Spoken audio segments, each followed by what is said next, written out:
उस कुटिया को खत्म करके तुमने आज महल तो मजा बना लिए हैं। आज जो है तुम महल को मिलते हो, जब तुम्हारी गलतियों से लोग मिलते हैं तो तुम्हारी जाति का जो है जाति का सोच भी नहीं पाते हैं कि तुम जो है उसी जाति से हो जिनको उन्होंने हजारों सालों तक रोकने का काम किया। भारतीय संविधान की वजह से तुमको ये मिला है, तुमको ये मिला है। भारतीय संविधान की वजह से तुमको ये मिला है कि जब मेरे पिता ड्यूटी पे जाया करते थे तो जानवरों के लिए साइकिल पे दातर के लिए ड्रम, दातर समझते हो, जूटन के लिए जो जूटन होती है, होटलों में जूटन होती है, जब हम जानवर पाला करते थे तो उसके लिए ड्रम साइकिल में बांध के जाया करते थे, होटल में ले जाया करते थे और आते हुए जब वो जूटा इकट्ठा करके उसमें दे दिया करता था तो उसको हम घर पे ले गए आते जानवरों को दिया करते थे। तो भारतीय संविधान की वजह से बदौलत हमको ये मिला है कि जो हम जूटन करके हम लोग ढोया करते थे वो जूटन ढोना हम लोगों ने बंद कर दिया है। भारतीय संविधान की बदौलत ये मिला है जब हमारी माँ बहन मेहनत करती थी, जब हमारी माँ बहन जो है दिन रात हाथ जोड़ के काम करा करती थी, उनको उसके बदले में दोपहर की रोटियां मिलती थी, सूखी बासी कुची रोटी मिलती थी। भारतीय संविधान की बदौलत ये मिला है। भारतीय संविधान की बदौलत ये मिला है आज जैसे जून जुलाई के महीने में जब कड़क गर्मियां पड़ रही है, आज आप लोग सर्दी के आज आप लोग एसी में कंबल ओढ़ के सोने का काम कर रहे हो। भारतीय संविधान की बदौलत आपको ये मिला है। भारतीय संविधान की बदौलत हम सब लोगों को वो मिला है जो हमारे पीछे पीढ़ी आ गई है, उन्होंने कभी सोचा भी नहीं था। एक कसम मैं आपको बताता हूँ, मानव काशीनाथ साहब ये बताते हैं अपनी बात में, और उस बात को देख के बार बार उनको जो है उनको देख के जब वो बात को याद करते हैं तो आंख खुल जाती है, तड़प के एकदम उठ जाते थे। मानव काशीनाथ साहब रोपड़ जिले में पैदा हुए, पंजाब के रोपड़ जिले में पैदा हुए। उस रोपड़ जिले के गेस्ट हाउस में जब इस देश के अंदर अंग्रेजों का शासन था, उनके पिता पंखा झोलने का काम करते थे। पंखा झोलना समझते हैं सब लोग? जब बड़ा पंखा होया करता था गेस्ट हाउस में बड़ा, और उसको बाहर से बैठ के आदमी ऐसे हिलाता था, और अंदर जो गेस्ट होया करते थे, जो VIP होया करते थे, अंग्रेज होया करते थे, सामंतवादी व्यवस्था के लोग होया करते थे, वो सोते थे।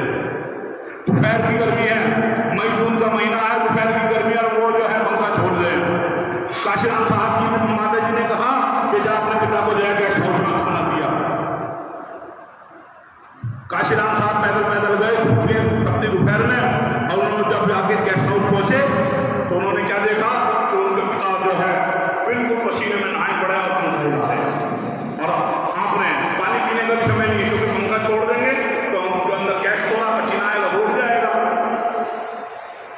उड़ जाएगा, तो वो उल्टा सीधा बोलेगा, उनकी दंगा काट देगा, उनको नौकरी से निकाल देगा। जब वो हिला रहे हैं उन्होंने कहा पिताजी लाओ ये मैं कर लेता हूँ और तुम जो है खाना खाओ। बोले ना, खाना तो जब ही खाऊंगा जब मेरी ड्यूटी पूरी हो जाएगी। पंखा बढ़ा उससे नहीं है, खाना तो मैं जब ही खाऊंगा जब मेरी ड्यूटी पूरी हो जाएगी। और भूखे प्यासे जो है पंखा झोल रहे हैं। वो दिन काशीराम साहब को याद रहा, और जब काशीराम साहब मेंबर ऑफ पार्लियामेंट बन के रोपड़ की उस गेस्ट हाउस में पहुंचे तो उसी कमरे को देख रहे हैं जिसमें काशीराम साहब के पिता जिस कमरे के बाहर बैठ के जो है पंखा झोल रहे थे। और उन्होंने ये एहसास किया और बाहर निकल के सभा को संबोधित करते हुए कहा कि मैं काशीराम चमार का बच्चा, मैं काशीराम रविदासिया चमार का बच्चा, जिसका पिता इस गेस्ट हाउस में दूसरों के लिए पंखा झोलता था, आज उसको भारतीय संविधान की वजह से मेंबर ऑफ पार्लियामेंट बन के इस गेस्ट हाउस के अंदर चीफ गेस्ट बनने का मौका मिला, चीफ गेस्ट बन के आने का मौका मिला। तो हमको भारतीय संविधान की वजह से वो सब चीजें मिली हैं जो हमने कभी सोची नहीं थी। एक किस्से से और बताता हूँ। एक राजा था, अपनी सल्तनत का राजा था, उसने सपने में क्या देखा? सपने में देखा किसी क्रूर राजा ने उसकी जो है उसके राज्य पे हमला कर दिया, और राज्य पे हमला करने के बाद क्या होता है? राज्य के हमला करने के बाद उसकी सारी सल्तनत जो है उसने कब्जा कर ली। वो एकदम छटपटा के उठा रात को ही। उसने क्या करा? सारी फोर्स जो आराम कर रही थी, जो अपने घरों पे थी, उसने सारी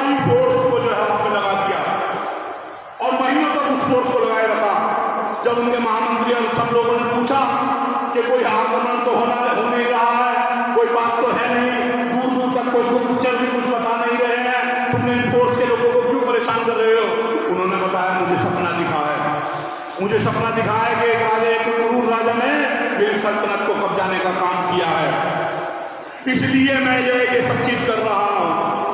तो वो राजा देखो, उसको सपने में उसको दिखा कि मेरी सल्तनत कब्जाई गई है, और एक हम हैं कि हम खुली आंखों से देख रहे हैं भारतीय संविधान को देश की राजधानी दिल्ली के अंदर 8 अगस्त 2018 को जला दिया गया। जब ये तत्कालीन सरकार बनी, उसके बाद से लगातार भारतीय संविधान में संशोधन करके भारतीय संविधान का कत्ल करने का काम किया जा रहा है, जिससे हमको सुरक्षा मिलती है, जिससे हमको मान मिलता है, जिससे हमको सम्मान मिलता है, जिससे हमको स्वाभिमान भरा जीने का अधिकार मिलता है। वो सब चीजें जो है हमको मिलती हैं, और उस संविधान को निरंतर खत्म किया जा रहा है। और हम खुली आंखों से आंख खोल खोल के टीवी पे देख रहे हैं, लगातार संशोधन होने की खबरें हम लोगों के बीच में आ रही हैं। उसके बावजूद भी हम लोग जानने का काम नहीं कर रहे हैं।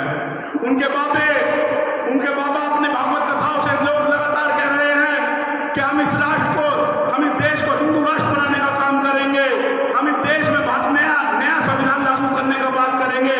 मगर हजारों लाखों करोड़ों लोगों की भीड़ उनके उस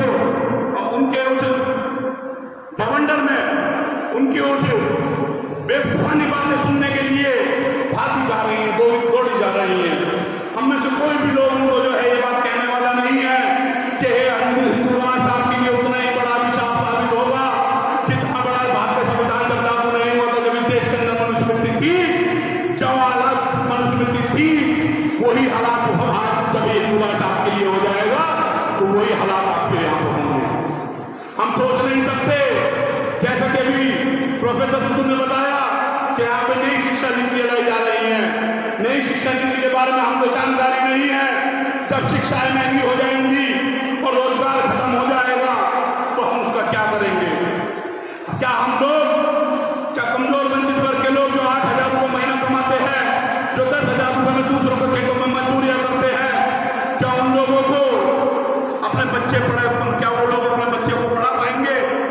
क्या आज 8,000 रुपये की सच्चाई बताऊं तो 8,000 रुपये में अमीरों के घर के कुत्ते भी नहीं पलते, और हम अपने परिवार पालने की बात करके सरकारें हमारे को 8,000 रुपये इसलिए देते हैं कि हम अपने परिवार को पाल लें, हम अपने परिवार के 5 लोगों को पाल लें, और वो अमीर और लोग अपने घर के कुत्ते उसको जो है 8,000 रुपये में नहीं पाल सकते। कैसे हम लोग अपने बच्चों को पढ़ाएंगे? कैसे हम लोग अपने बच्चों के एक बुखार भी आ जाएगा, डेंगू जैसी परेशानी भी आ जाएगी तो भी 1-1.5 लाख रुपये लगता है, तब हमें सामंतियों के घर के आगे खड़ा होना पड़ेगा और झोली पसार के कहना पड़ेगा कि रजिस्ट्री रख लो, कागज रख लो, ये रख लो, वो रख लो, और हमारे बच्चों को बचाने का काम कर दो, हमें कुछ पैसा दे दो। तो क्या हम लोग ऐसे भारत की संरचना चाहते हैं? क्या हम लोग ऐसे हरियाणा में जो तमाम सारी घटनाएं हो रही हैं इसको अपने घर तक लाना चाहते हैं? अगर घर तक नहीं लाना चाहते तो इस लड़ाई में लगे, कोई किसी भी माध्यम से लगे, मगर जब भारतीय संविधान को बचाने की बात आए, जब मानवता को बचाने की बात आए, जब संतों गुरुओं महापुरुषों की विचारधारा को बचाने की बात आए, तो हमको सबको एक साथ खड़े होकर रामबंद होकर मजबूती से दुश्मन को जवाब देना चाहिए। आप सब लोगों ने मुझे सुना, बहुत बहुत आपका साधुवाद, बहुत बहुत आभार। एक बार पुनः दोबारा भाई शुभम को दोबारा मुझे बात बोलने का मौका नहीं मिलेगा, पुनः शुभम को बुलाना चाहूँगा, इधर आ जाए, और मैं इसको अपने दिल की गहराइयों से शुभम भाई को धन्यवाद करता हूँ कि उन्होंने, शुभम भाई ने यहाँ पे हम सब लोगों को बुलाया, उनका धन्यवाद, उनके इस प्रयास को दिल की गहराइयों से बहुत बहुत साधुवाद, बहुत बहुत आभार।